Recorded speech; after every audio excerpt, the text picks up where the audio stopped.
Oi, tudo bem? Eu sou o Fabiano e está começando o Minha Ideia Podcast. Seja muito bem-vindo, bem-vinda.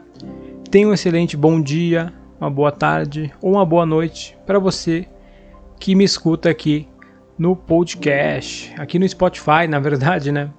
Muito obrigado pela sua audiência. O tema de hoje, como você pôde ler no título aí do episódio, vamos falar um pouco aí sobre sonhos e frustrações. Talvez no episódio de hoje eu fale alguma coisa aqui. Eu vou começar a voltar no tempo, né? E pensar em algumas coisas que passaram e coisas que eu quero ainda fazer. Então a gente vai viajar entre o passado, o presente e o futuro. E talvez muitas dessas coisas que eu venha falar, talvez até pessoas mais próximas não saibam sobre essas coisas, alguma coisa ou outra, né? Então vamos começar, né, esse episódio, antes de mais nada, né? E vamos direto ao assunto. Muitas das vezes nós temos sonhos, né? Alguns sonhos, e muitas vezes também a gente se frustra com alguma coisa, alguma situação. Pode que não tenha, mas por algum motivo eu faço uma correlação entre sonhos e frustrações. Até talvez porque quando não realizo um sonho, eu fico frustrado, ou vice-versa, eu fico frustrado por não realizar um sonho. Então eu faço essa ligação. Não sei se isso tem alguma coisa a ver. Se você quiser deixar no campo dos comentários aí, pode ficar à vontade pra gente trocar essa ideia. E eu já me frustrei, tá? Inúmeras vezes. Eu acho que eu perdi a conta já de quantas vezes eu já me frustrei por um motivo simples. Eu sonho demais com as coisas. Eu acabo... Como é que eu posso te falar? Eu não sei nem te explicar, na verdade. Mas eu sonho alto, não só sonho alto, como eu sonho também muito grande, numa proporção imensa. E às vezes eu pauto a minha vida nesse sonho e muitas das vezes não acontece. Esse sonho não realiza, não chega a de fato acontecer, né, no momento, e aí vem aquela frustração que chega até a me derrubar. E vamos lá, quero falar um pouco aí sobre as minhas frustrações primeiro. Vamos fazer aqui um exercício de reflexão, né? Vamos lá. Na infância eu tenho uma frustração muito engraçada também, que correlaciona ao sonho também. É muito engraçado, isso vai soar até... vamos dizer um pouco ridículo, mas eu quero contar para vocês. Na minha infância, no começo dos anos 90, eu comecei a assistir numa extinta emissora de televisão chamada Rede Manchete. Não sei se alguém conhece. O símbolo era um M que tinha umas pontas arredondadas assim. Então era um M com pontas arredondadas. E lá era o único canal ou um dos poucos canais de televisão aberta que passava animes. Isso no começo dos anos 90. Então passava os melhores animes da época, passavam lá. Passavam tokusatsu também. Até vai ter um episódio especial falando exclusivamente sobre tokusatsu, que é uma parada que eu gosto muito, tá? Se você não sabe o que é tokusatsu, são os seriados de super-heróis japoneses. Como eu vou falar um que não é americano, não é japonês no caso, mas ele fez muito sucesso no Brasil, que é os Power Rangers, né? Que é um Super Sentai, né? Que chama. Quando há 5 personagens, né? No caso, eles sempre coloridos, né? Um de cada cor, tudo mais, sendo o vermelho o líder e por aí vai. Então, resumindo, Tokusatsu é os super-heróis, né? Aí dentro do Tokusatsu tem as subdivisões, né? E aí vem Metal Hero, Super Sentai, entre outros vertentes, tá? Mas a gente vai falar isso num episódio exclusivo de Tokusatsu. Aguarde. E na Rede Manchete passava os animes, como eu tinha dito pra vocês. E passava na infância um anime que eu acabei gostando muito e virou uma febre muito grande no Brasil na época. Eu não sei o que se dá a esse sucesso tão grande, que é os Cavaleiros do Zodíaco. Acho que todo mundo conhece, né? Acho que todo mundo deve conhecer, né? Acredito que dispensa comentários, né? Cavaleiros do Zodíaco, pô, que tem aquela música que começa assim, ó. Dakishimeta Kokoro ikotsu mo Atsuku moese Kizoki hokusei Kizuzuita Mama ja inai to Chikai ata haruka naginga. E pra gente aqui no Brasil, faça elevar cosmo no teu coração, todo mal combater, despertar o poder, sua constelação sempre a lhe proteger, supera a dor e dá forças pra lutar. Bom, a música é essa. Eu acho que quem não conhece vai conhecer agora e quem já conhece relembrou, né? Bom, enfim. Eu era muito chegado em Cavaleiros do Zodíaco, gostava demais. E o meu signo, apesar de eu não estar nem aí para signo hoje em dia, não sei se eu deveria ou não, até pode ser papo para um outro assunto, sou de Sagitário. E aí o Sagitário, no Cavaleiros do Zodíaco, é o principal, no final das contas, né? O Seiya, que é o de Pegasus, ele no final usa a armadura do Sagitário. É bem bacana, tá? E eu gostava demais, aí todo mundo brincava, cada um pegava o seu signo, tinha isso na escola. Cada um pegava o seu signo e você era do Cavaleiro de Ouro baseado no seu signo, seja Escorpião, Sagitário, Aquário, Peixes, Gêmeos, enfim. E aí eu me sentia, né, por eu ser um dos únicos, se eu não me engano, o único sagitariano, eu era o fodão, cara, o Pegasus, eu era embaçado, eu era o Cavaleiro de Ouro do final dos episódios.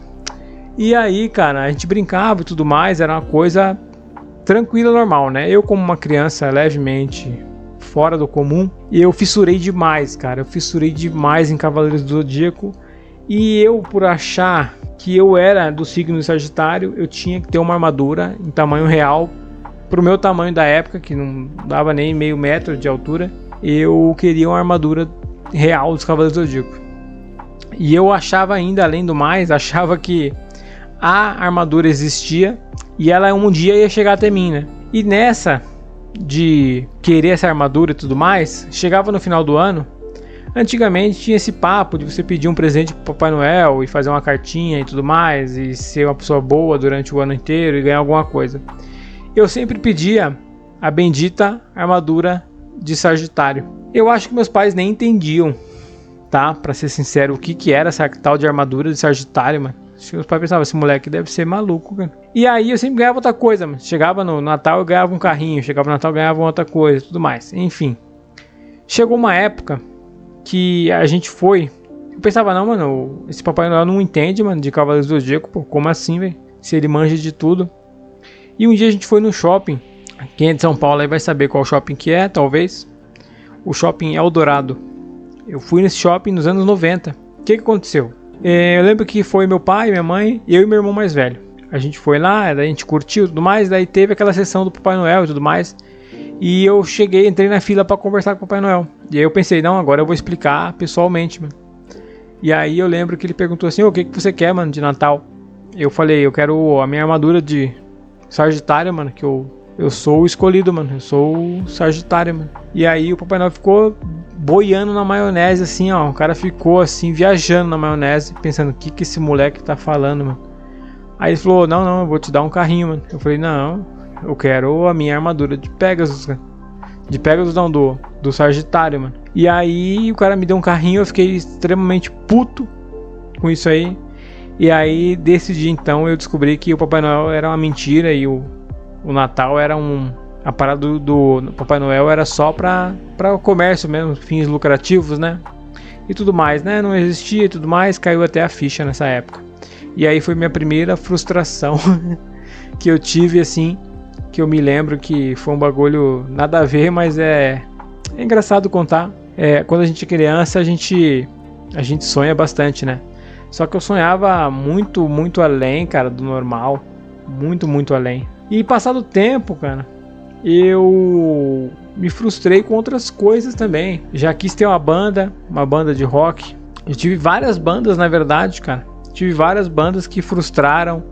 E eu sonhava assim que ia tocar no Rock in Rio, sonhava que ia tocar nos lugares e abrir show. Depois os caras iam abrir os nossos shows, tudo mais. Eu ia tocar com a galera. Na época ainda eu pensava assim, não, eu vou tocar com o Charlie Brown, eu vou tocar com o CPM 22. Eu tinha essa ideia assim que eu ia fazer uma collab assim com o CPM 22, assim, eu sempre me imaginava tocando e tudo mais. Fiz as minhas bandas, né, na infância, na juventude. Eu tive uma banda chamada, a minha primeira banda de fato, que eu montei em 2002 talvez, chamava Guerrilha, não virou. Eu participei de uma banda de new metal chamada Wapush.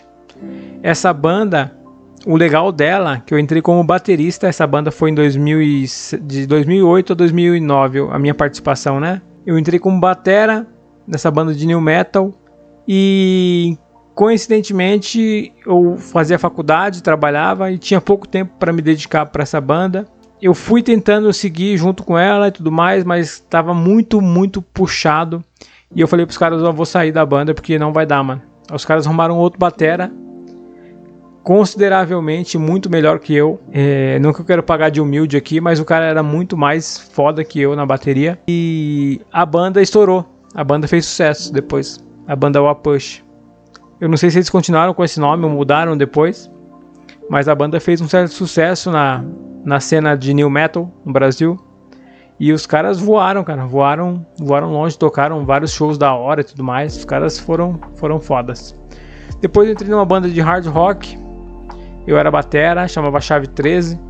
Eu toquei por vários tempos.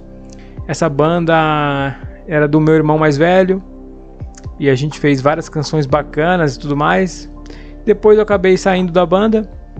E passado um tempo, 2010, por aí 2010, eu comecei um projeto de uma bandinha de rock também, nacional. Aí um som só nacional, onde eu escrevi as letras. Até pode ser um futuro episódio aí pra gente trocar uma ideia. E com essa banda eu fui 10 anos seguidos com essa banda, ensaiando, tentando tocar e criando música e fazendo, compondo. Compomos 4 discos, tem mais ou menos 40 faixas ao todo, né, desses álbuns e tudo mais, sendo que o 2 era duplo. E acabou que não virou também. Foi uma frustração muito grande pra mim, assim, quando a gente terminou a banda, assim, que acabou mesmo, que não ia, né, a pau, me deu uma bad vibes muito grande, cara, que eu sonhava muito que eu ia conseguir fazer, ia acontecer e tudo mais, eu ia tocar com os caras, ia ter um reconhecimento, né, musicalmente falando, porque música é muito legal. Quem toca vai saber, quem toca e está escutando agora o podcast, sabe o quão gostoso é você estar num palco tocando, fazendo um som. E eu gostava muito de expor minhas letras de música, né, em forma de canção, né. Outra coisa aí que eu frustrei na vida e sonhei ao mesmo tempo, né, em fazer um sucesso assim absoluto. Eu pensava em clipe, pensava em gravadora, pensava em contrato, pensava em tudo, cara. Só que acabou não acontecendo de fato, né? Futuramente, passado um tempo, eu montei algumas empresas, assim, empresas entre aspas, né? Eu falava, montei a empresa, era só eu sozinho, ou às vezes com um sócio e tudo mais. E eu abri uma empresa de pintura decorativa, que bem no fim eu só peguei umas pinturas de casa comum para pintar mesmo. Eu acabei só pegando pinturas convencionais, né? A casa pelo lado de fora, a casa pelo lado de dentro, e a pintura decorativa que eu expunha as ideias só no campo das ideias, né? E essas pinturas nunca chegaram a acontecer. Fiz uma, se eu não me engano, num espaço que seria uma escola de dança. Fiz uma arte abstrata a pedido do cliente.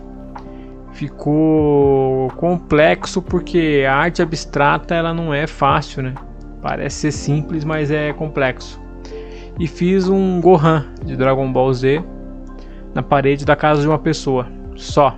E aí faliu.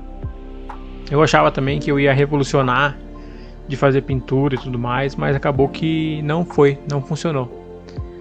Futuramente eu abri uma gráfica, era Game Office, seria o nome da empresa, Game e Office. Qual que era a minha ideia? Era criar um espaço para que eu pudesse fazer trabalhos de escritório, né, como gráfica mesmo, né, impressões. A galera quisesse usar um computador ali, podia fazer alguma coisa para imprimir na hora.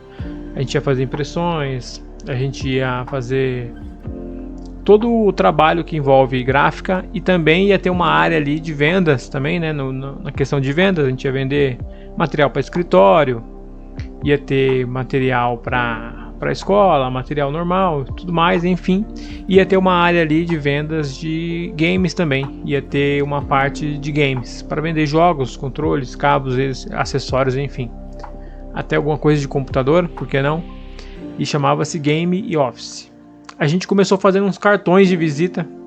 Foi os primeiros trabalhos que eu peguei para fazer, era cartões de visita. E a gente fez uns 3, 4 cartões e a empresa abriu falência já, antes mesmo de chegar num espaço físico, né? Antes mesmo de chegar num espaço físico, a gente já faliu. Também seguindo nessa área de vendas, eu pensei, não, agora eu vou trabalhar com venda de jogos usados, jogos seminovos, né? Comprei alguns jogos, fiz algumas caçadas, alguma coisa assim, e rapidamente já não deu certo, porque eu já não consegui vender nada, absolutamente nada, de fato. E foi outra ideia assim também que acabou surgindo. Eu pensei assim, não, eu vou ter uma loja de game, vai ser muito louco. Eu sempre quis ter uma loja de games, né? Na infância eu sempre frequentava, né, uma loja de games chamada Super Fera Games, na minha cidade. E aquilo ali é um ponto de referência, né? E futuramente eu frequentei uma loja de um grande amigo meu. A loja chamava Freak Games. E, né, uma loja do meu amigo Felipe, né? Se ele estiver ouvindo aí. E aí, Felipe, tudo bem? Como é que você tá, meu amigo? Nossa, agora eu quebrei a quarta parede, né, mano?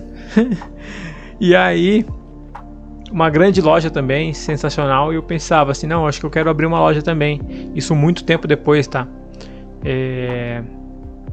E eu tentei já começar com uma venda de game em home office, né? Em casa e tal, e já acabou não virando, não é tão simples assim, né? Quanto eu pensava. Então, existe muitos sonhos aí que a gente tem, né? E que a gente vai frustrando, né? Com o tempo. E acho que um dos principais, assim, também, que eu me lembro, essa história até vai um pouco longe, eu acho, mas eu vou tentar dar uma resumida. Foi em 2006 ou 2007, eu não me lembro exatamente agora, mas foi por aí. Tinha surgido, tá, o YouTube. O YouTube tinha começado a surgir e começou o pessoal ter acesso ao YouTube e tudo mais. Eu lembro que na época tinha poucos vídeos, tá? Tinha poucos vídeos. E nessa época eu peguei e já gostava de gravar, tá? Eu já gostava de fazer algumas gravações antes mesmo do YouTube surgir. Eu já fazia alguns vídeos. E eu fazia vídeos tanto no Movie Maker, não sei se vocês vão lembrar dessa plataforma de edição, Movie Maker. É o que eu usava para editar. E eu fazia algumas animações ali, por incrível que pareça. Fazia algumas coisas. Eu fazia numa plataforma chamada... Putz, agora eu não vou lembrar o nome exatamente. Não sei se chamava Fireworks. Eu não me lembro agora. Macromedia, Fireworks. Macromedia alguma coisa, eu não lembro agora. Eu fazia umas animações ali, com umas imagens em PNG e tudo mais. Ia montando e fazia umas animações. Animações essas simples, né? E gostava muito de gravação, edição e tudo mais. Isso numa época que era escasso ao extremo. A minha máquina era uma máquina super antiga. Era um Itautec antigão. A CPU era aquelas deitadas assim, ó. Monitor em cima, aquele monitor de tubo. E eu me lembro que realmente era muito complexo editar ali. E eu ficava transformando minhas ideias em animações ali e vídeos, né? Chegou num momento por aí, nessa época aí, 2007, 2006, 2007. Eu comprei uma câmera de um amigo, uma das primeiras câmeras digitais. Ela era da grossura de um controle de PlayStation 5 ou um controle de Xbox Series. A câmera daquele tamanho, tinha uma telinha no meio e era digital. Eu lembro que ia um cartão SD de 256 megas, que cabiam, as fotos até cabiam umas 200 fotos por aí, mas em questão de gravação de vídeo, gravava 30 segundos somente, 30 segundos, e gravava sem áudio, né? Então eu ficava gravando ali algumas coisas em 30 segundos, tudo mais, e depois eu editava lá, botava música no Movie Maker e tudo mais, fazia minha edição. Eu cheguei a gravar uma parada uma vez, assim, trash total. E essa parada, acho que tem 1 minuto. Essa parada eu gravei de 30 em 30 segundos. E eu ia de um parque, né? Um parque chamado Parque Francisco Rizzo. Eu ia de a pé até minha casa, descarregava a câmera, voltava pro parque, gravava a continuação, voltava para casa. Eu fiquei o dia inteiro indo para lá e para cá. Eu lembro que eu fiquei exausto ao extremo, para gravar uma parada trash. Então eu sempre gostei muito, tá, de gravações e tudo mais. E começou a ter o YouTube, o acesso à internet e tudo mais, deu uma melhorada. E nessa época eu tinha comprado uma webcam e um microfone. Antigamente tinha essa parada, né, de você comprar webcam, né? Hoje em dia mais a galera que faz live e tudo mais compra uma webcam. Mas antigamente tinha essa questão de você comprar uma webcam e tudo mais para fazer vídeo, entrar no MSN e usar. Na época era isso aí. E eu comprei uma para gravar, para fazer umas gravações de vídeo e tudo mais. Os celulares estavam começando a ficar melhor um pouquinho. Eu lembro que meu celular na época gravava um pouco mais já, gravava com áudio também.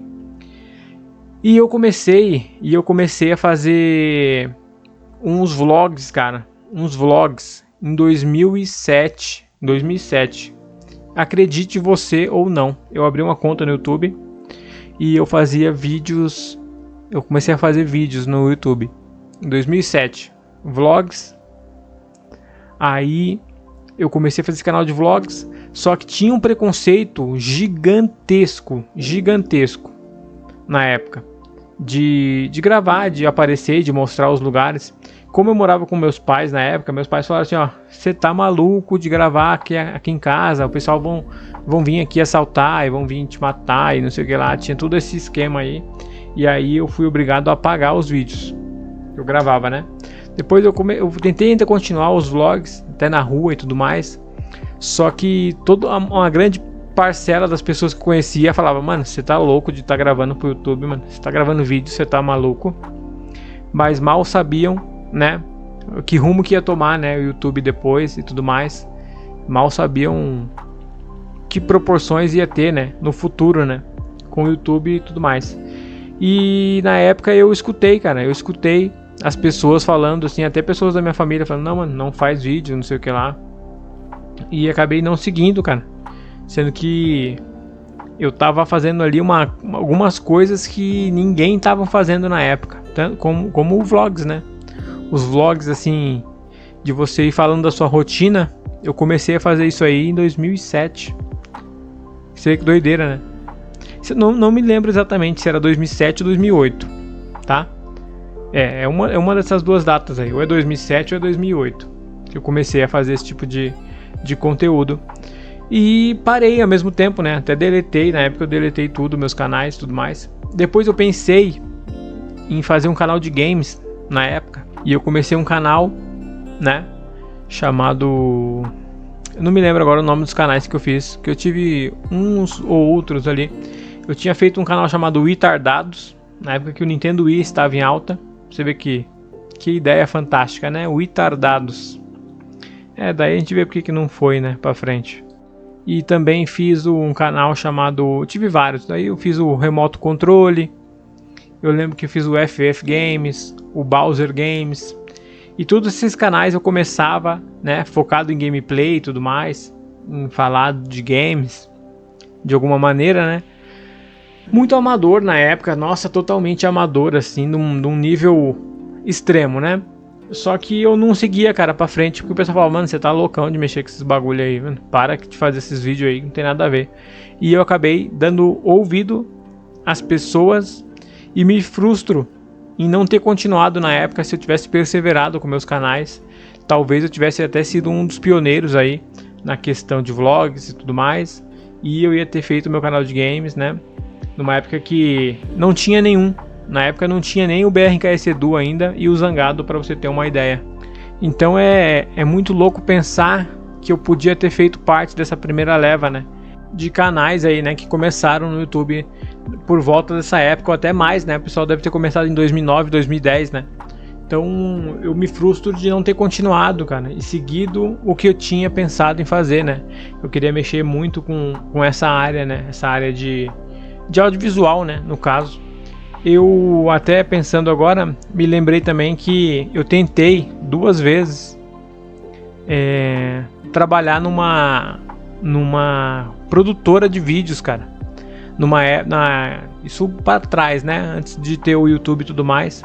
E eu tava procurando emprego e eu descobri uma agência, cara. Eu descobri na época uma agência de fazia comerciais. Eu não me lembro agora o nome da empresa, cara. Mas era um lugar muito legal, muito bacana, e eu consegui fazer 2 testes para comercial. Na época o comercial era para aquele suco de limão lá, cara, como é que é o nome? O H2O da Coca-Cola. Acho que é da Coca, né? Não sei se é da empresa Coca-Cola.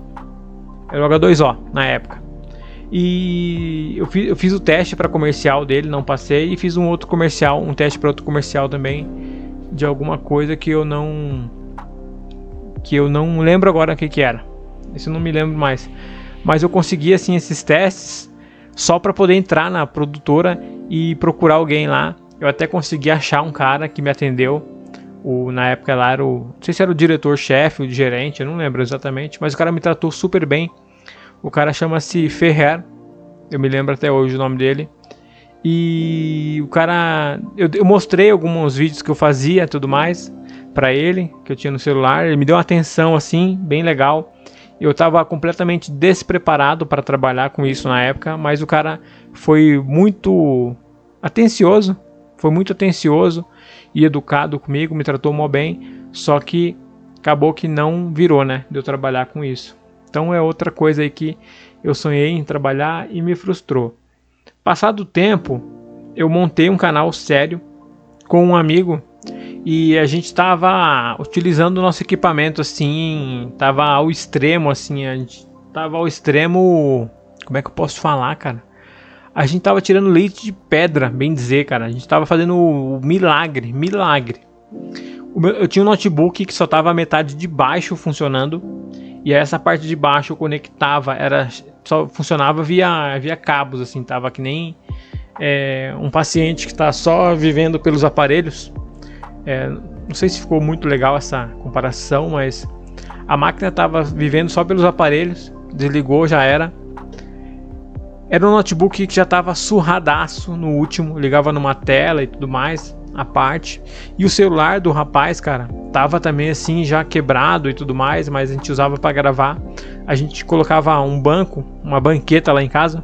A gente botava uma banqueta, várias caixas de sapato, livro, para apoiar o celular, ficar em pé, para a gente conseguir enquadrar e começar a gravar o nosso vídeo, sendo que a gente tinha, eu não me lembro exatamente, nós tínhamos 15 minutos de gravação para fazer, e a gente fazia um trabalho muito legal. A gente fez um cenário e foi realmente um canal muito legal de se fazer. Foi um trabalho bem sério, e uma produtora, uma pequena emissora, estava começando na época, nos contactou através de um contato que eu tinha, e a gente começou a trocar uma ideia, e ali começou um sonho assim para mim também, que eu falei, não, agora a gente vai trabalhar numa emissora, cara, fazendo nosso conteúdo, fazendo um programa televisivo, um programa de televisão de jogos, cara. Nem tem, cara, isso nem tem na TV, cara, brasileira. Vai ter, cara, e vai ser protagonizado por nós. E a gente começou, cara, o cara começou numa enrolação, e o cara fez a gente pastar, cara, pra caramba. A gente montou um estúdio uma vez, a gente montou assim, ó, estrutura metálica com isolantes de som, acústico e tudo mais, tinha um lugar com fundo verde. A gente conheceu equipamentos e tal. A gente montou todo esse lugar, tudo mais, aí até aí tava show de bola. Depois a gente conheceu a estrutura, os computadores, as câmeras lá e tudo mais. Coisa que eu nunca mais vi na minha vida, né? Após isso, né? E bem no fim, cara, acabou que o cara só deu um migué e não quis mais saber. Aconteceu uma coisinha ou outra ali, né, no caso. E a gente ficou na saudade, né? Eu fiquei muito frustrado, porque depois nosso equipamento veio a parar de funcionar. E ali ia ser uma chance de realizar um sonho, assim, de trabalhar com audiovisual muito grande, cara. Muito, muito grande. E depois a gente viu também que o YouTube, passado-se o tempo, começou a se tornar um trabalho, né? E muita gente foi para esse trabalho e tudo mais. Conseguiu, né? Foi perseverante e tudo mais. E eu acabei ficando... Quando eu peguei sério de novo para mexer com isso, já existe a concorrência, claro, enorme. De fato, né? Já existe a concorrência e eu acabei deixando talvez uma chance de ser um dos pioneiros, né? Para trás. Por não acreditar no próprio sonho, né? Então eu deixo aqui essa mensagem dizendo: acredita no teu sonho, por mais louco que ele for. Não deixe as pessoas dizer para você que não vai dar certo e que aquilo ali não é para você, porque só você sabe o que é bom para você. As outras pessoas podem ter uma ideia, mas elas nunca vão saber o que é realmente de fato bom para você. Então corre atrás. Se você está me ouvindo e tem um sonho, por mais louco que ele seja, corre atrás, cara. Corre atrás, faz acontecer. Porque pode dar certo sim, com certeza, mano. Pode dar certo totalmente. Basta você correr atrás e lutar para isso, né? Porque depois você pode ficar com arrependimento, né? De não ter feito, que é o pior, cara. É o pior dos arrependimentos. É de algo que você deixou passar e não fez. Beleza? Bom, eu acho que é basicamente isso aí, o nosso episódio de hoje. Eu espero ter feito uma excelente companhia para você. Muito obrigado por ter escutado, né? Me escutado até aqui. Eu só tenho a agradecer mesmo, de coração. E a gente se vê num próximo episódio. Valeu? Fiquem todos com Deus e abraços e até mais.